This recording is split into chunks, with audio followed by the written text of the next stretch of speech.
आज की कहानी है जैसे को तैसा।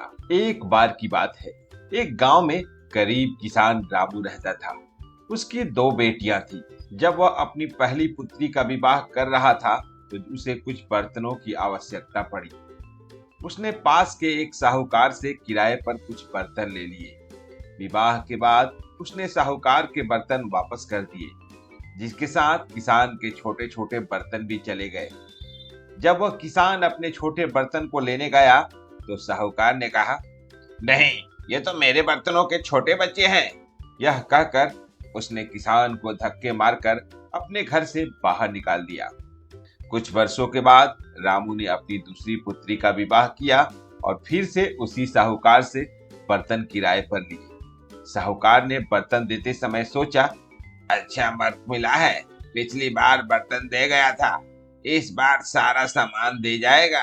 कई दिन बीत गए पर रामू साहूकार के पास बर्तन लौटाने नहीं गया।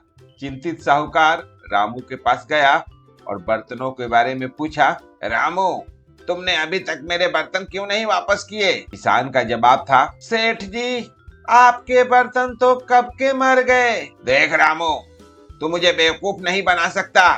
मुझे अच्छी तरह से पता है बर्तन कभी नहीं मरते। मेरे बर्तन लौटा दो, नहीं तो अभी राजा से तुम्हारी शिकायत कर दूंगा। सेठ जी, आप जैसा उचित समझे कीजिए। मैंने तो जो सत्य है वही कहा।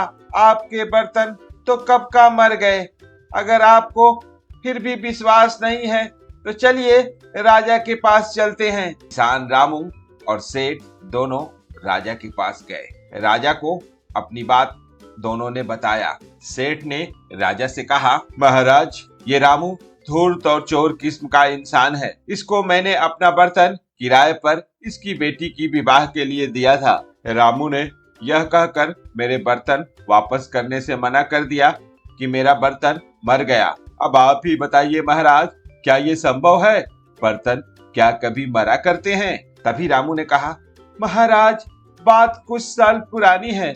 जब मैंने पहली बेटी की शादी की थी तो इसी सेठ जी से बर्तन किराए के लिए लिया था, और जब मैं बर्तन वापस कर रहा था तो मेरे कुछ छोटे बर्तन भी इनके साथ वापस हो गए थे, लेकिन इन्होंने देने से मना कर दिया, ये कहकर कि ये तो मेरे बर्तनों के बच्चे हैं। अब आप ही बताइए, क्या बर्तन बच्चे दे सकते हैं? अगर बर्तन बच्चे दे सकते हैं तो फिर बर्तन मर क्यों नहीं सकते? राजा तो पहले सेठ और रामू की बात सुनकर खूब ठठाकर हंसे। सेठ जी, जिस प्रकार बर्तन बच्चे दे सकता है, ठीक उसी तरह से बर्तन मर भी सकता है। यह कहकर राजा अपने कक्ष में चले गए। सेठ को समझ आ गया कि जैसे को तैसा मिल गया है और अपनी करनी का फल भुगतना पड़ेगा। तो दोस्तों, इस कहानी से हमें यही शिक्षा मिलती है कि हमें कभी भी किसी दूसरे को बेवकूफ नहीं बनाना चाहिए, वरना एक न एक दिन हमें ही वो वापस होकर मिलता है।